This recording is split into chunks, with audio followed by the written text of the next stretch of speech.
श्री कृष्ण गोविंद हरे मुरारी, हे नाथ नारायण वासुदेवा।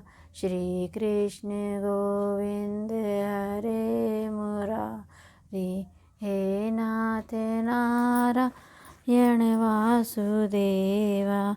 हे नाथ नारायण वासुदेवा, हे नाथ नारायण वासुदेवा। श्री कृष्ण गोविंद हरे मुरारी, हे नाथ नारायण वासुदेवा। राधे राधे। राधे राधे बहनों, आज मैं आपको कार्तिक मातम का 24वां और 25वां अध्याय सुनाऊंगी। और अगर आपने अभी तक हमारे चैनल को सब्सक्राइब नहीं किया है तो कृपया करके हमारे चैनल को सब्सक्राइब कर दीजिए और हमारी इस वीडियो को ज़्यादा से ज़्यादा लाइक और शेयर ज़रूर कीजिएगा। लिखवाओ निज से दया से सुंदर भाव बताकर, कार्तिक मास 24वां अध्याय सुनो सुधाकर। राधे राधे। राजा पृथु ने कहा, हे नारद जी, आपने तुलसी के इतिहास, व्रत, महात्म के बारे में कहा। अब यह बताने की कृपा करें कि कार्तिक मास में क्या और भी देवताओं का पूजन होता है, यह भी मुझे समझाकर कहिए। नारद जी ने कहा, पहले समय में पर्वत के निकट कर्तिपुर में एक महात्मा धर्मदत्त नाम का ब्राह्मण रहता था। वह भगवान विष्णु के सब व्रत करता था। एक दिन कार्तिक मास में वह एक पहर रात शेष रह जाने पर जागरण के लिए भगवान विष्णु के मंदिर में हर प्रकार की सामग्री लेकर जा रहा था कि मार्ग में उसने एक बड़ी भयंकर राक्षसी को देखा, जिसके बड़े बड़े दांत, लपकती हुई जीभ और लाल लाल नेत्र थे। उसका शरीर नंगा तथा मांस रहित था। उस भयंकर राक्षसी को देखकर धर्मदत्त पूरी तरह कांपने लगा। अन्य कोई उपाय ना देखकर उसने पूजा वाली थाली और जल का लोटा उसके ऊपर फेंक दिया, क्योंकि उसने भगवत नाम का जाप करते हुए वह सामग्री और जल का लोटा जिसमें तुलसी दल पड़ा था उसको मारा था, जिससे उसके जन्म जन्मांतर के पाप नष्ट हो गए और पूर्व जन्म याद आ गया। वह हाथ जोड़कर धर्मदत्त के चरणों में गिर पड़ी और बोली, हे विप्र, मैं पूर्व जन्म के कर्मों के फल से इस अवस्था में प्राप्त हुई हूँ। नारद जी ने कहा, हे राजन, उसने इस प्रकार प्रणाम करते हुए देखकर अति विस्मित होकर धर्मदत्त ने पूछा, तेरी यह अवस्था किस कर्म के फल से हुई है? तू पूर्व जन्म में कहाँ रहती थी और तेरा कैसा चरित्र था, यह सब मुझे बताओ। उस राक्षसी ने, जिसका नाम कलहा था, कहा, हे ब्राह्मण, सौराष्ट्र में भिक्षुक नाम का एक ब्राह्मण रहता था। मैं उसकी पत्नी थी। मेरा स्वभाव बड़ा ही निष्ठुर था। मैंने अपने पति का कभी भला नहीं चाहा, ना कभी उसे अच्छा भोजन दिया, ना मिठाई ही खाने को दी। मैं प्रतिदिन उससे लड़ती झगड़ती रहती थी। मुझे इस प्रकार की झगड़ालू देख और नित्य प्रति की कलह से तंग आकर मेरे पति ने दूसरा विवाह करने का निश्चय किया। यह सुनकर कि मेरा पति दूसरा विवाह कर रहा है, मैंने उसके विवाह से पहले ही विष खाकर आत्महत्या कर ली। मेरी मृत्यु के बाद यमदूत आए और मुझे गदा से मारते हुए यम के पास ले गए। यमराज ने मुझे देखकर चित्रगुप्त ने पूछा, हे चित्रगुप्त, इसने क्या कर्म किया है जो कि इस कर्म में इसने किया है, उनका फल इसे भोगना होगा। कलहा ने कहा, हे ब्राह्मण, चित्रगुप्त ने यमराज से कहा, इसने अपने जीवन में कोई भी अच्छा काम नहीं किया। यह अपने पति को सदा खराब खाना देकर स्वयं अच्छा भोजन करती थी, इसलिए अब यह विष्ठा खाने वाली होगी। इसे सब सूर्य का जन्म दिया जाएगा। चूँकि यह अकेली ही पाक के बर्तन में भोजन करती थी, इसलिए यह अपने बच्चों को खाने वाली बिल्ली होगी। इसने अपने पति पर क्रोध करते आत्मघात किया था, इसलिए यह प्रेत योनि में जाएगी। अब आप इसको अपने दूतों द्वारा मरुस्थान में भेज दीजिए। वहाँ पर यह बहुत दिनों तक प्रेत योनि में रहकर फिर यह पापिन अपनी 3 योनियों को भोगे। सो हे ब्राह्मण, मैं 500 वर्ष से प्रेत योनि में हूँ और भूख प्यास के कारण नित्य दुखी रहती हूँ। एक दिन भूख से तंग आकर मैं एक वैश्य के शरीर में प्रविष्ट हो गई। उसके शरीर द्वारा मैं कृष्णा और बेणी के संगम पर इस देश में आ पहुँची। एक दिन भगवान शंकर और विष्णु ने मुझे बलात् उसके शरीर से बाहर निकाल दिया। फिर मुझे आप दिखाई दिए। आपके लोटे में से तुलसी जल का छींटा मेरे ऊपर पड़ा, जिससे मेरे सब पाप नष्ट हो गए। हे ब्राह्मण, अब आप मुझे यह बताइए कि आगे हमारे होने वाली तीनों योनियों और इस प्रेत योनि से किस तरह से मुक्ति मिलेगी। धर्मदत्त कलह से की बात सुनकर उसके पिछले कर्मों और वर्तमान अवस्था को देखकर बड़ा दुखी हुआ। उसका दुख देखकर उसका चित्त पिघल गया और उसने दुखित भाव से कहा। 24वां अध्याय समाप्त। सुना प्रसन्न ऋषियों का और बोले सूत जी ज्ञानी। 25वें अध्याय में सुनो श्री हरि की सच्ची वाणी। 25वां अध्याय प्रारंभ। राधे राधे।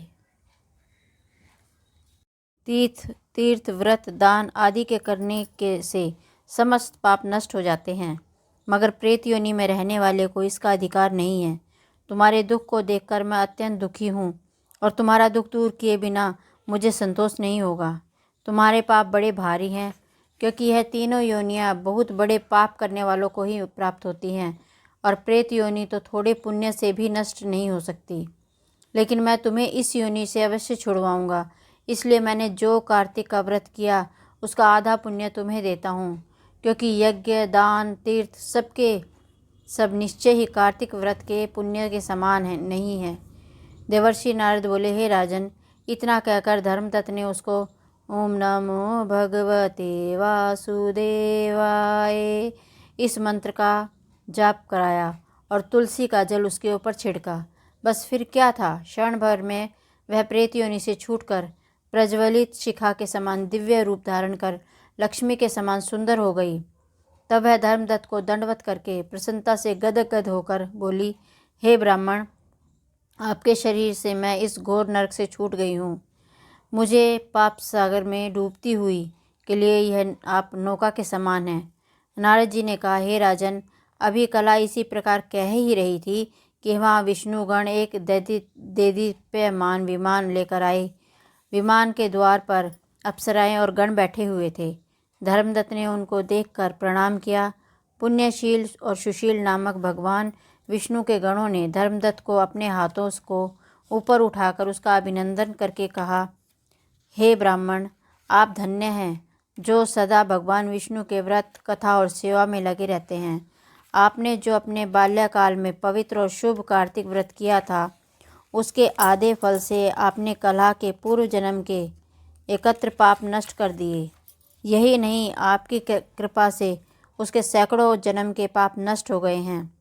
आपके जागरण आदि करने से पुण्य प्रभाव से आकाश मंडल में यह विमान आया है। हे ब्राह्मण, अब हम उसे भांति भांति के भोगों से युक्त वैकुंठ में ले जा रहे हैं। आपके दान पुण्य के प्रभाव से यह भगवान विष्णु के पास रहेगी।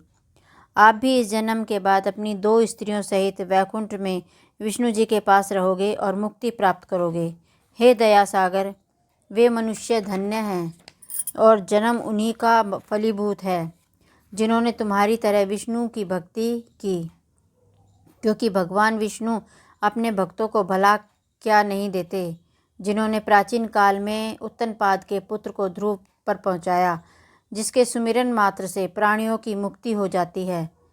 प्राचीन काल में विष्णु जी ने केवल आपके नाम के स्मरण से ही आप द्वारा पकड़े हुए हाथी को हस्ती योनि से मुक्त करके जय नाम देकर उसका पारदर्शक बनाया। तुमने उसी विष्णु की सेवा की है, इसलिए तुम अपनी दोनों स्त्रियों सहित 1000 वर्ष तक भगवान विष्णु के पास निवास करोगे।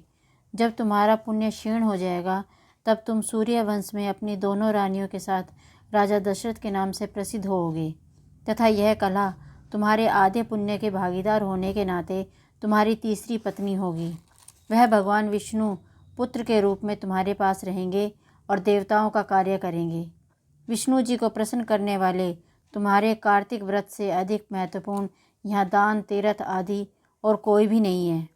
हे दयासागर, तुम धन्य हो, क्योंकि तुम्हारे जगत गुरु भगवान विष्णु को प्रसन्न करने के लिए कार्तिक मास का व्रत किया है, जिसके आधे पुण्य के फल की भागीदार कला है। इस समय हम इसे अपने साथ विष्णु लोक को लेके जा रहे हैं। 25वां अध्याय समाप्त। श्रीमन्नारायण नारायण नारायण भजमन नारायण नारायण नारायण विष्णु नारायण नारायण नारायण भजमन नारायण नारायण नारायण विष्णु नारायण नारायण नारायण श्रीमन्नारायण नारायण नारायण भजमन नारायण नारायण नारायण। जो नारायण नाम लेते हैं, जो नारायण नाम लेते हैं, भव से पार उतारा यण। श्रीमन नारायण नारायण नारायण भजमन नारायण नारायण नारायण विष्णु नारायण नारायण नारायण भजमन नारायण नारायण नारायण। राधे राधे।